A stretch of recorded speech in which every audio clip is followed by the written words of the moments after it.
Welcome to the Big Play Cleveland Show presented by FanDuel. I'm Gabriella Cruz alongside Chris and Nick joining us virtually because of this crazy snow we've gotten, and producer Ryan in studio. We made it in. We're the overachievers on the day.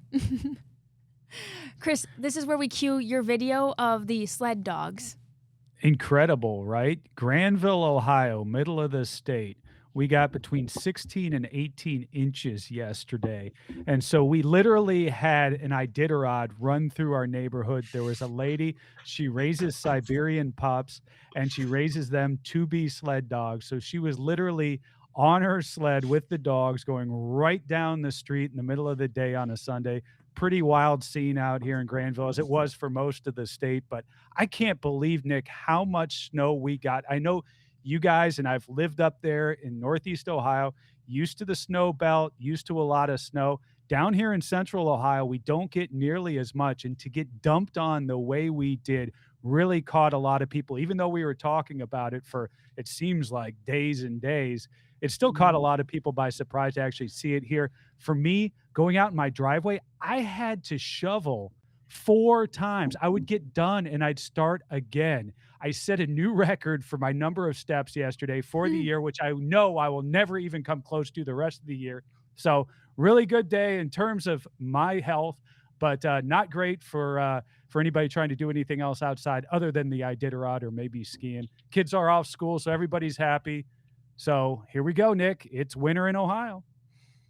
Yeah, dude, we're hunkered down. It's winter in Ohio. We're currently still waiting for the Cleveland Browns to hire, at least to announce the hire of their next head coach. We've got, NBA trade deadline just about a week away. José Ramírez is back with our guards. So we do have a packed show to get into today, despite all of this snow, which feels like a good welcome thing because the snow is really all we've had to get to kind of all weekend. All right, well, we're going to take a break. I know, guys, it was crazy to be talking about snow, just to rub it in your guys' face one more time that I spent some time in Florida this past week. But if it lightens it for you guys, it was actually a record cold or something in Florida. I'm not kidding. I wore this jacket almost half the time I was there, but it was quite a dichotomy to go from this thing that we call the sun to all our familiar snow. But we're back at it, and we're going to be talking more football. We'll be back right after this.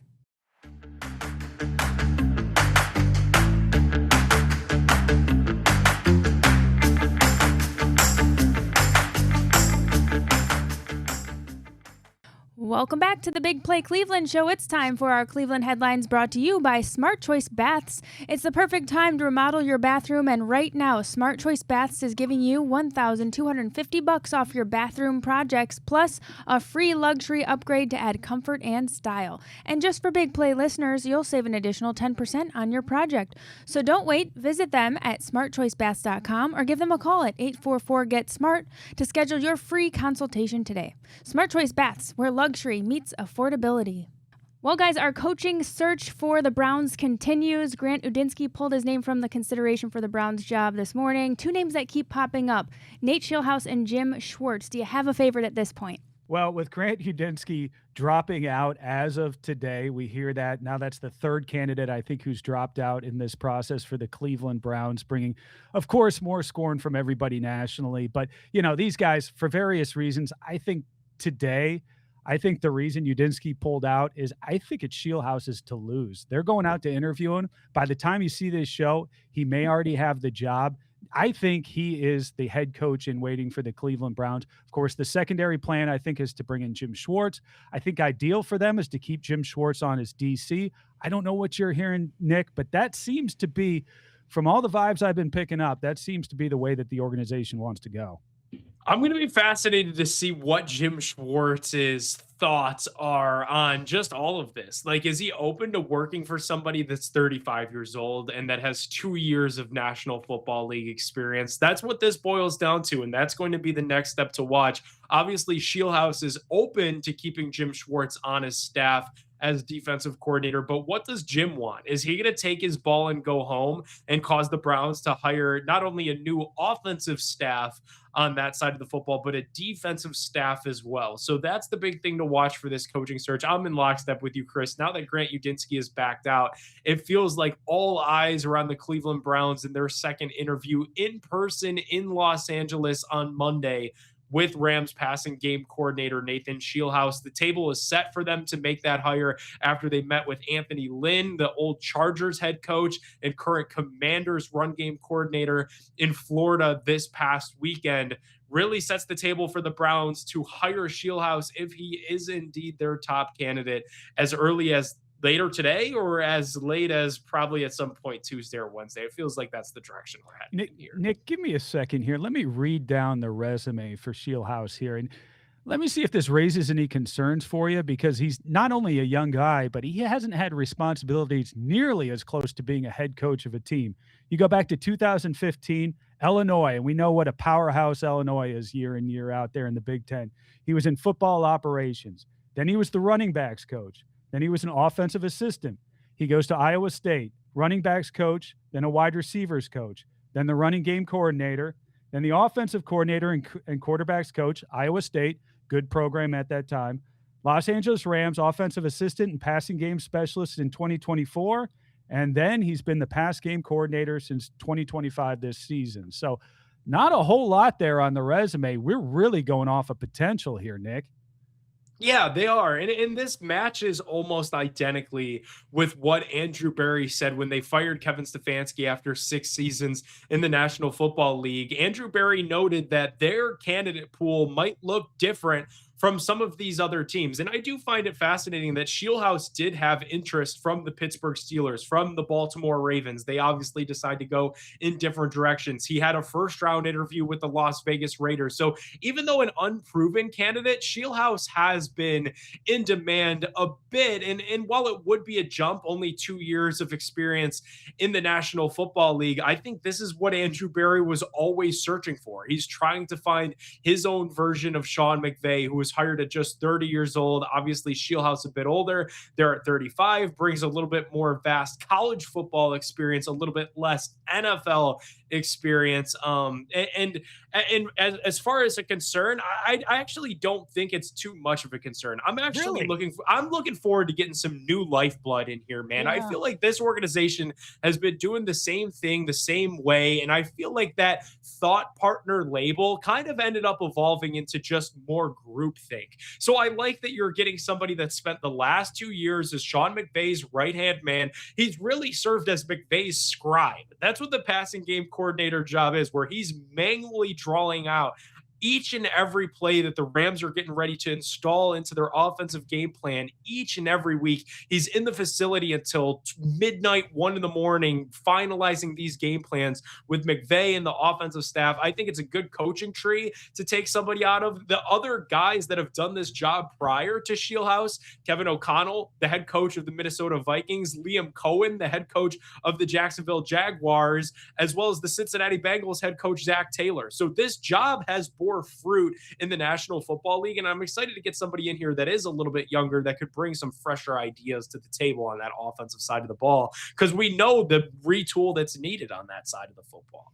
I feel like they're also hedging a little bit too, because you're keeping Jim Schwartz. So you're keeping a little bit of continuity there, obviously on the defensive side of the ball, which has been fantastic the last couple of years under Schwartz. So I understand why, but it seems like they're trying to have the best of both worlds, bring in some new ideas while also keeping the best of what we had before, which seems to make a lot of sense.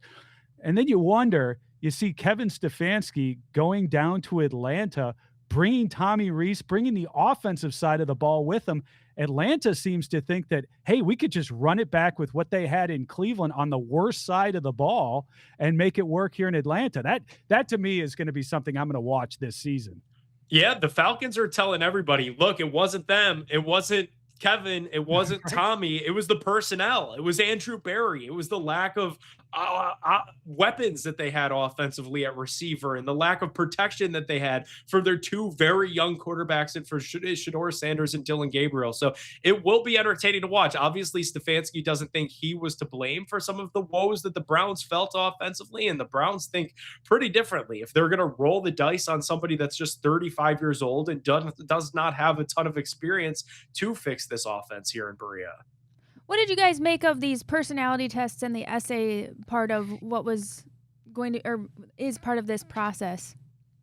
A lasting legacy from Paul De Podesta, I would imagine. This is part of the analytics that they're looking at and the analytics of the interview process. Look, I've worked for large corporations. Large corporations love this kind of stuff. Now, one of the things that I find is they tend to fall back on these type of evaluations rather than putting a whole lot of rational thought with these candidates. So hopefully they're doing the mix of not only looking at them on paper, but then also having the conversation, looking at things like fit on what they want to do organizationally, because I don't personally put a lot of weight behind these guys doing essays like why I want to be the Cleveland Browns head coach. I mean, it sounds like a thesis you'd have in like 5th grade. I could see Ralphie writing one of these in A Christmas Story. Like, that's not what I necessarily need in a head coach, is somebody who's going to blow me away in an essay. So hopefully this is just one of those paperwork things that they use as part of the process, but really is not a big part of their decision. Yeah, I think a little bit of it was a little overblown. I'm with you, Chris. Like you hear of this all the time. You've got to take these personality tests, and at the end it spits out, if you're an introvert or an extrovert, and these HR departments now are trained to study all of that information. So I really think that it was par for the course. Of course, it got blown all the way out of proportion when it kind of got picked up and carried. But now that you see 3 candidates withdraw from this process, it's very certain that the Browns were looking for their specific type of candidate. And a lot of people are going to treat Nathan Scheelhaase, if he is the next head coach of the Cleveland Browns, like this was some sort of consolation prize because they had 3 guys drop out of the race. But I don't think it was really that. I think they were after him for a really long time. And I think that the process has led them to Scheelhaase as the last candidate that they're speaking with, and a guy that they thought very highly of really from the moment Kevin Stefanski was let go from his position as the head coach of the Browns. Yeah, I'm with you guys. I wonder if the test is just part of a standard, and maybe there are a lot of organizations utilizing it, but it's easy to kind of point at the Browns and say, oh man, they're dragging this out or doing extra things, accessory things, but it seems pretty standard. If the players, prospective players taking that S2 cognitive test, I think it's called. I just heard everyone complain about it this past weekend with the American Bowl. But if the players have to take tests, I would imagine in a corporate setting or just like that, it seems seamless, and we don't need to read too much into it. Other things here, the length of time that it's taking. I think we all sort of suspected the Browns were going to take their time on this and be very thorough. Does that bother you? Not at all. Look, they told us up front it was going to take a while. I know the 120 days didn't exactly encapsulate the entire coaching search, and nor was it intended to. But they wanted to let everybody know they're going to go through a thorough search. So I think they have done that. Some naysayers would say, hey, they may have missed out on some candidates. But like Nick was saying, I really think that they've ended up getting a guy that they were looking that was at or near the top of their list at the end of this. And that's where I'm at too. And that's where I'm at too. Like, was it a lengthy process? Yes. Were there, unexpected twists and turns when maybe they thought that they had a chance at talking with Harbaugh, and then Mike McDaniel, who they've long admired his offensive genius, drops out. Jesse Minter, I don't think there was anything too serious there. And I think it was ultimately a mutual decision for him to accept that job in Baltimore, because the Browns weren't prepared to hand him a job offer, because they've been waiting on this interview on Monday with Nathan Scheelhaase. So has it taken a long time? Yeah, this is 3 weeks as we record this show on Monday from when they fired Kevin Stefanski from his job as the next head coach. But it does sign up really nicely with that timeline that was laid out by Jimmy Haslam. They said the next 120 days for this organization are critical. We're at about that 20-day benchmark. That means you got 100 days to get yourself sorted for free agency, trades, and the NFL draft to really ace this offseason and try to get this thing turned around to be in a better situation than it was just a couple of short months ago. We're going to take a quick break. We'll be back with more Big Play Cleveland right after this.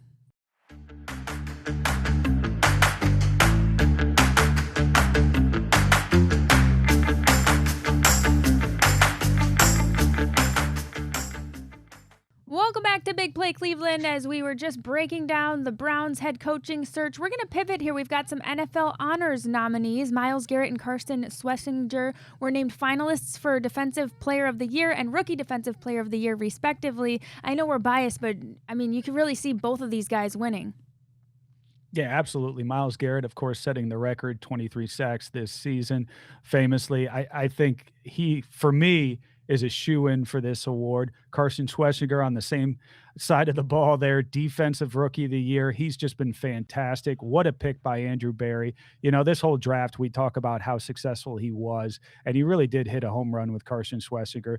He stepped into the role in the linebacker role that's just such a pivotal part of the defense and has just been fantastic all season long. And I look for him to get defensive rookie of the year. Yeah, both of these guys. I'm at the point where I would be stunned if Schlesinger is not the NFL Defensive Rookie of the Year and if Myles Garrett is not the NFL Defensive Player of the Year. And doesn't that play so nicely to what we're talking about with the new head coach hire getting ready to be announced at some point this week? Like, yeah, the Browns need an identity, especially on that offensive side of the football, because you've got established talent on that defensive side of the roster, and you've got young defensive talent on that side of the football. It's time to win, and it's time to turn this thing around quickly. And you look at what Jacksonville did with Liam Cohen when they were able to go from kind of worst to first, from the 5th pick in the NFL draft all the way to the 24th overall pick in the NFL draft. You look at the Patriots and what they were able to do with Mike Vrabel and that fast turnaround. You look at the Seahawks, it's Mike McDonald's second season. Like, your defense is ready to go. Reinvest a bit into this offense, and you could be one of those teams with a good chance next season. Do you really think that this team is set up for next season, though? I keep hearing everybody talk about teams like the Patriots, like the Seahawks, that have turned it around in 1 year. I don't know that the organization's really looking at it that way. You've got still Watson under contract for another year, so we're still in the nuclear fallout from that. You've got a stadium that's going to be opening in 2029. I really think that they're looking forward and they want to have a team that's ready in 2029. That's part of the reason that they're bringing in a younger coach. Give him a couple of years to make his mistakes, to learn what he's doing, so that by the time we open that stadium, we've got a legit head coach, somebody who's got a little bit under his belt, and we've got hopefully a quarterback by that time. We figured that out, and we're ready to win come 2029. I don't know if they're looking to turn this ship in 1 year, Nick. I think this could be a situation where you're a draft and a half away. And what I say when I mean that is you have 2 first-round picks this year, and that second first-round pick from Jacksonville was supposed to be the ammo that you could use to trade up to go get that quarterback. That might not be the idea anymore, especially if you're not in love with Ty Simpson out of Alabama, and I'm certainly not. So you use those 2 first-round picks to maybe trade down again. Maybe you're arming yourself for 2027 to get that franchise quarterback, or you're using them both on the offensive side of the ball this year to give Scheelhaase, Sanders, and Watson as good of a chance as you possibly can have as a reclamation project. I actually think that what Scheelhaase could potentially bring to the Browns is a little bit of what worked well for Deshaun Watson during his time with the Houston Texans. I also think it could play to some of the strengths that Shedeur Sanders has. So I don't know that you need to really make like a mind-breaking maneuver at quarterback this season. I think that they could certainly look at Malik Willis or Mac Jones or Kyler Murray if they decide to. But I look at this thing and the entire rebuild in a way kind of as a draft and a half away, where you need to, still solidify this offensive line. You need one more real pass catcher. Remember, we're not getting fooled by Jerry Jeudy this offseason. He is just a guy. So you need to go get a bona fide pass catcher for whoever's playing quarterback. And then in 2027, you probably find your longer term answer at that QB spot. And you still think, though, for this upcoming year, Deshaun Watson, he's in the mix, isn't he? I don't know. I would love, like, that's going to be one of the first questions that's asked of whoever the head coach is when they're hired is what's your plan? In the 2 young quarterbacks too, it would be not regular, it would be not normal to keep the Browns. I mean, that's pure Browns right there. It wouldn't be normal to keep both Dylan Gabriel and Shedeur Sanders. It just wouldn't be, because of the fallout that had happened. It's part of the reason why Kevin Stefanski is no longer the coach here. I would set Dylan Gabriel free. I think we've seen enough. I think we know what he is, but that'll be fascinating to watch as well. Is what do you do with the 2 young guys plus Deshaun Watson? Like, the goal of this past season was to solve quarterback, and you could make the argument that it's anything but solved. Yeah. More to be solved. We're going to take a quick break. We'll be back with more Big Play Cleveland and our Garage Beer featured interview after this.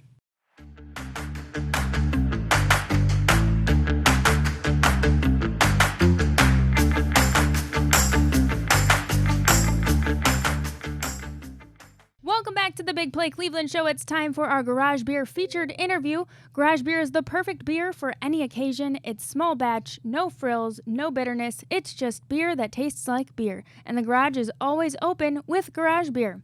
We welcome on our special guest. We've got Joe Noga, sports reporter for Cleveland.com and a 20-year ref. We were just talking about your illustrious referee career. I know you're staying busy, Joe. We wanted to pick your brain about the Guardians and, of course, this new José Ramírez extension. Yeah, it's a great Saturday morning, I think, for a lot of folks in Cleveland when they woke up and heard that they reworked Jose's contract, and he's going to be pretty much a Guardian for life. And you can start building that statue anytime now. It's just sort of reassuring, but to me and to a lot of people who saw this news, it's like, okay, so what now can they do to build a team around him to make sure that they utilize his prime years now? He's 33 years old. You're going to begin to see a decline eventually. A lot of us hope it never happens anytime soon, but the sooner you're able to put guys around him that can bolster that lineup, you've already got the pitching. After last season, the steps forward that the rotation took. I think you really have to capitalize on the opportunity that José has given you here by giving you sort of that financial flexibility to go out and either extend Stephen Kwan or bring in, another right-handed bat to bolster the lineup. How big of a surprise was it as far as timing goes with this extension? Because I hadn't heard any whisperings, and maybe you have. I haven't heard any whisperings about this extension potentially taking place. No, we really hadn't heard any whispers that this was in the works, but it sort of makes a lot of sense in that the way that they had been slow playing the offseason in terms of free agency and the focus on the bullpen rather than adding anything to the offense where there was an obvious need. You can take José Ramírez as their big free agent signing of the offseason then, and that sort of works for a lot of people. It's going to quiet a lot of the voices. But again, like that, it goes hand in hand with, what else are you going to do now that you have whatever flexibility José's contract, the rework deal gives you, the deferred payments. This is something that the Guardians have done in the past, but they've never done to such a great extent. A source close with the team said, yeah, we've done deferred payments in the past, but it's never been anything like this. So this gives you an opportunity to go out and do something. And what the front office, what their next move is going to be really telling. Do you think that next move could potentially be in the works? I feel like everybody thought exactly what you said, Joe, that now that you've got this José Ramírez extension kind of in hand, like, let's try to go win with this guy. We saw the Blue Jays play guards ball on the World Series stage. Like, why not us? So do you think that they could kind of already have a couple of ideas of what a next move could look like? Yeah, they're playing guards ball in the World Series with a bunch of former Guardians on the roster. I think that's kind of telling as well. The Guardians can draft hitters and guys like Ernie Clement and acquire Andres Jimenez. Those guys do work and they do get you to where you need to be. As far as the next move being in the works, Chris Antonetti and Mike Chernoff always have a plan. They know what they're doing very much. If Stephen Kwan comes to them, next week and says, hey, I want to get a deal done, let's do something along the lines of what José Ramírez did, and a team friendly contract, they're going to jump at the chance, even if that means changing course for what their plan is. But I don't see that happening. I see the Kwan thing sort of dragging out into the regular season, and that means come July, you're talking about trade deadline deals and what kind of pieces you can acquire in exchange for Stephen Kwan. If George Valera, if Chase DeLauder, if CJ Kifus are all taking that next step forward, that becomes a little less of an issue. But it's still a major thing when the engine to your offense, the spark plug at the top of the order, is a guy that you're not going to have there. So, the next move, it's either go and get a bat or it's go all in on Stephen Kwan, and I think there's no in between.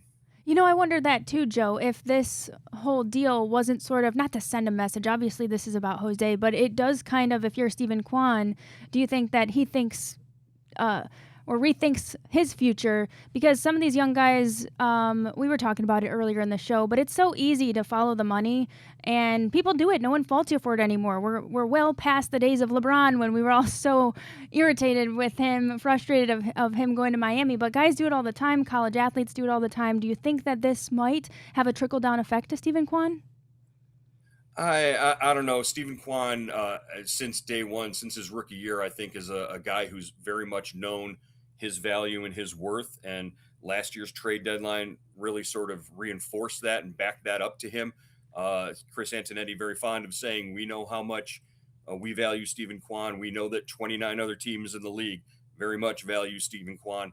I think you can't hold it against him. Once a guy gets this close to free agency, it's a siren song. They're being drawn to it. There's a lot that they're looking forward to there, and you get the ability to call your own shots and go where you want to go. And Stephen Kwan's never said a bad word about being in Cleveland. He's always been very professional about all that. But of course, he's going to want to go somewhere where he can make more money and be closer to his family, or have more opportunities. There's plenty of that out there for him. So you can't hold that against a player who's earned the right to be in the situation that he's in, and which makes what José Ramírez has done just so much. It's such an incredible story. He's the one guy who turned down $200 million, left it on the table to sign with Cleveland because he just loves being in Cleveland. And I think that's really the story that we should be focusing on here is José Ramírez and his love for Cleveland. And, one of the things that I saw in an interview with him, he talks about how in other cities, when a guy has a bad game or a bad stretch, they boo him at the plate. He says he's never been booed in Cleveland.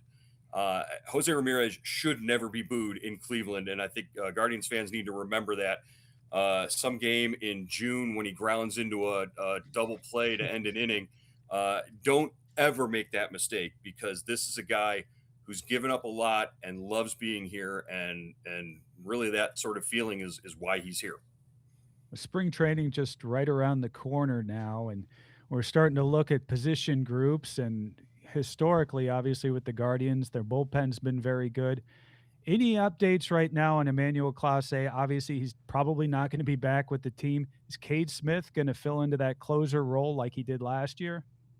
Yeah, I think as far as the Clase thing goes, that's going to play out in court, and it's going to go. It's in the hands of the federal government right now, and there's no telling what the timeline is going to be on that. We had heard that there hadn't even been any sort of plea deals offered in that case, and if that's the case, then we could be looking at a trial that goes all the way into to May, or beyond that. So that's not going to be resolved anytime soon, and that sort of hamstrings the Guardians in terms of are they on the hook for the $6 million that Clase is owed this year, or is that going to be wiped off the books and have them have a little bit more financial flexibility there?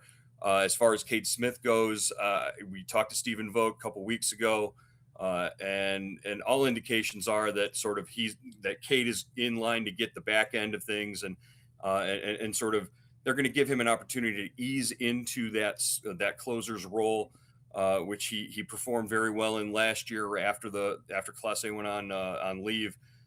They did acquire Sean Armstrong in a big signing, and big for them. Signing, and they bolster the bullpen with a lot of right-handed arms. Armstrong is a veteran. He ate up a lot of innings last year, and he's going to be able to step in and sort of support Smith so that he doesn't have to get overworked and make 75 appearances. And hopefully the strikeout numbers stay consistent. I think he's been Cade's been excellent in that role, over 100 strikeouts in a season. It's just been, really great to see him step in. And the one thing that Stephen Vogt says about him is he's unflappable.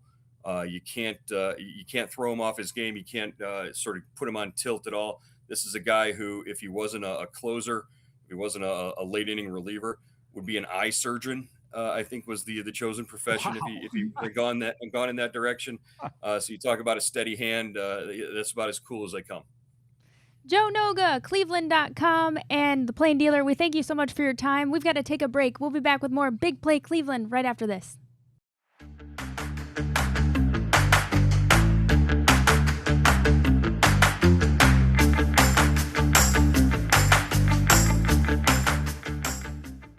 Welcome back to the Big Play Cleveland show. Cleveland sports fans, we've got to tell you about one of the biggest nights of the year coming up in our city. The 2026 Cleveland Sports Awards are almost here, celebrating the athletes, teams, and moments that made this year unforgettable. From the pros to the prep stars, this is where Cleveland comes together to honor excellence, toughness, and everything that makes this a true sports town.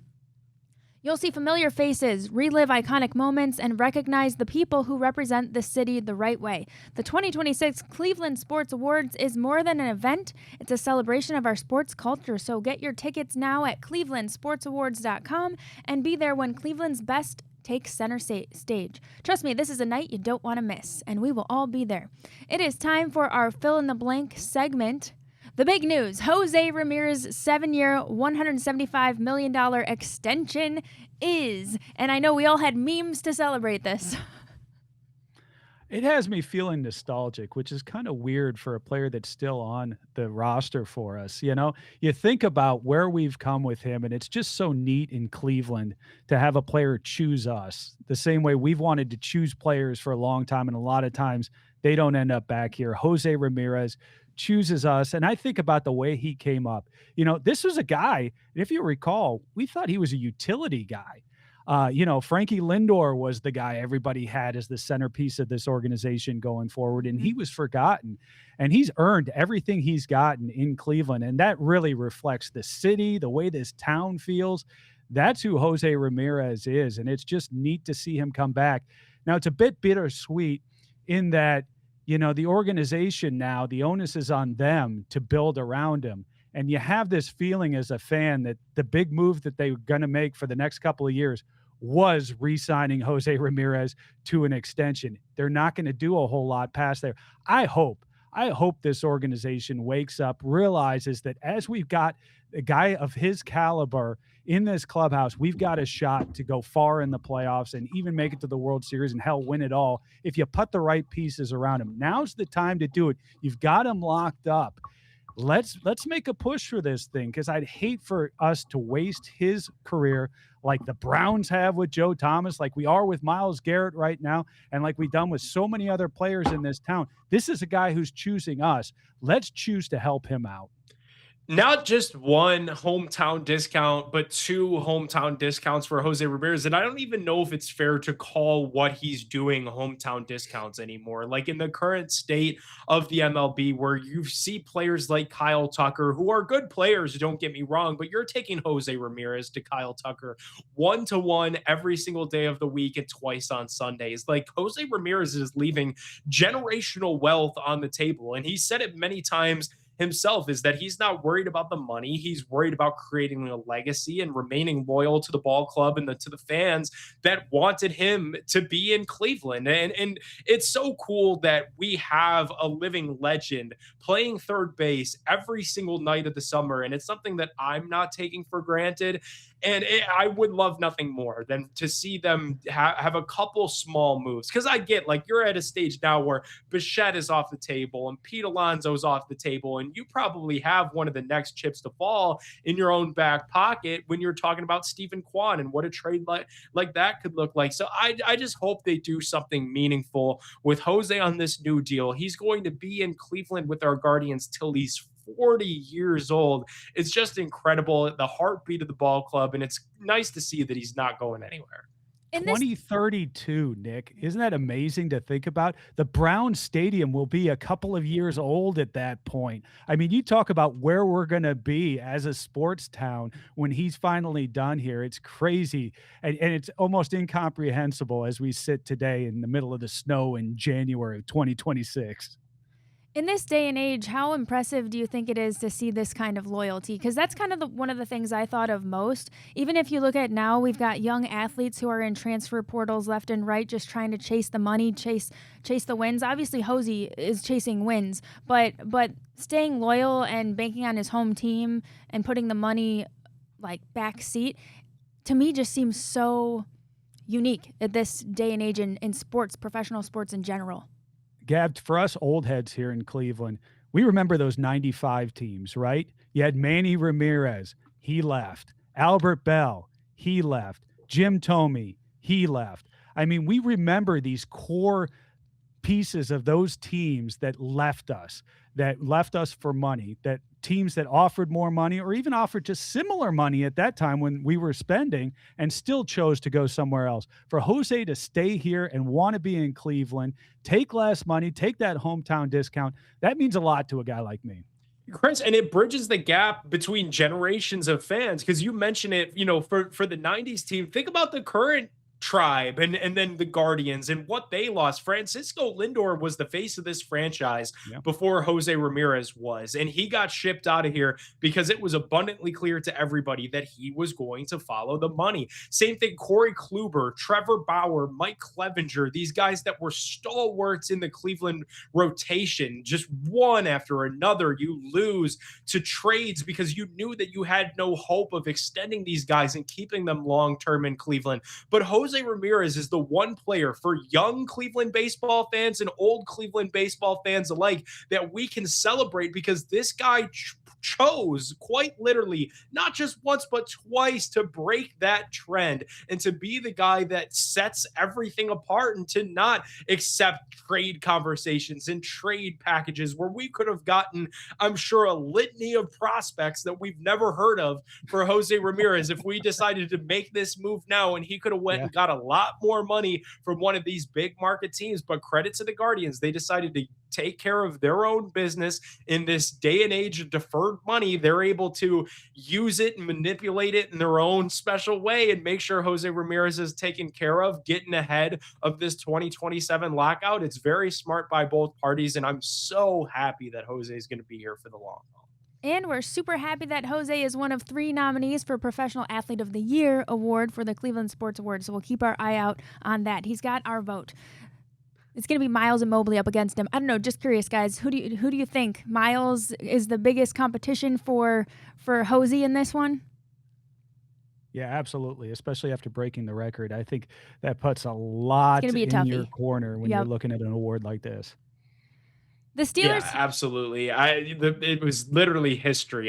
Donovan Mitchell has done great things with the Cavaliers. I think we continue to default back to the second round out in the NBA playoffs, and the fact that you're still kind of chasing that this season. José Ramírez, incredible individual season with the 30+ home runs and all of the stolen bases to go along with it. But I think when you're looking at, the Cleveland Sports Athlete of the Year, Myles Garrett etched himself in football history books. So I think it's probably got to be 95 as well. Well, to play devil's advocate, it was history coming back 15 games and still making a run. So this is my baseball bias. Both stellar athletes will be there. You should be there. Definitely check out the Cleveland Sports Awards and get your tickets to see who's going to be our big winner. The Steelers hiring Mike McCarthy is a step back. It sounds like a Browns type of hire, to be honest with you. This is a retread guy who they're selling as, hey, he's a Pittsburgh guy. He grew up here. It sounds like the stuff that we get sold as Browns, fans. Every year we go and get a head coach. In this case, though, historically, Pittsburgh has always done well when they've brought on guys and promoted internally. This is not one of those. This is where they went outside the organization. So I think they're looking for a quicker fix than I'm used to out of the Steelers. So be interesting to see what happens. But I think ultimately this is a step back for the Steelers. Yeah, it's an organization that's stuck in neutral, that's just refusing to be anything but that. Like, they're gonna bring back Mike McCarthy and Aaron Rodgers. Okay, enjoy that, Pittsburgh. Didn't we see what that literally just was this past year? I'm sure they will win their 8, 9, or 10 games and then peter out in the first round of the NFL playoffs like they always do. But read some of the social media activity from Steeler fans out there on X. They wanted Scheelhaase. They wanted Chris Shula. They wanted to get some of that young blood in there to try to build things up differently than what they've done, where, yeah, they're a winning organization and yeah, they're always there. And it would be nice for the Browns to start working towards that level of consistency that they've had. But it feels like a lot of the same in Pittsburgh. And ultimately, I'm with Chris. I think it's a step backwards. I think 1-to-1, you're probably taking Tomlin over McCarthy. And if you couldn't have Tomlin, I'm probably taking a completely different organizational philosophy and going with somebody like a Chris Shula or a Nathan Scheelhaase. Well, speaking of Steelers coaches, Ryan Day is continuing to bring in former NFL guys, and Ohio State hires Arthur Smith as their new OC. What did you think about that? There's a lot of people in Pittsburgh saying, get ready for checkdowns to tight ends and short passes and really not moving the ball down the field, which of course is something that's frustrated us for a while here as Ohio State fans, is when we don't move the ball down the field and really press the ball down the field. I don't know. I'm willing to sit and wait on this one because I've seen what Ryan Day has done with a Matt Patricia on defense. There were some people, I actually liked the Matt Patricia hire right at the beginning, but there were a lot of people who poo-pooed it, said, hey, I don't know about this guy, whether he's going to work in college, and obviously that's worked out fairly well. So I'm willing to give him the benefit of the doubt on this one. He's been good at picking coaches, people who can help him, who can help the organization. So we'll see what he ends up doing, but ultimately it's going to be a head scratcher if this doesn't work out. Yeah, I mean, the last time that he hired an offensive coordinator from the NFL ranks, it was Chip Kelly, and Ohio State wins a national title. Then he goes back to the NFL, hires Matt Patricia, and the Buckeyes defense lauded as one of the best in the country. So I think Ryan Day is allotted the opportunity to wait. I have seen the criticism about this hire as Pittsburgh's offense was very boring and not very inspiring. I do think the other thing that everybody pointed to about this hire for the Buckeyes is look up who Arthur Smith's dad is. In the age of name, image, and likeness, it is one Frederick Smith, who is his late father, who was the founder and chairman or CEO or whatever you want to call it. He founded FedEx, and he has a net worth of $5 billion, not million, but $5 billion.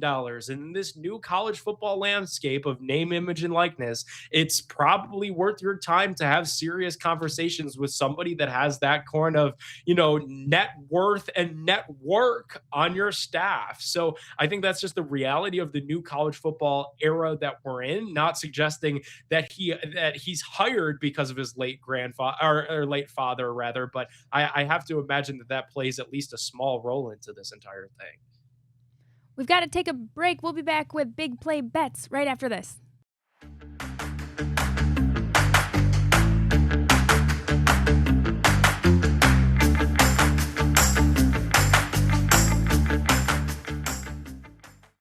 Big Play Bets on the Big Play Cleveland Show, brought to you by our friends at FanDuel. You know how fast NFL game days move.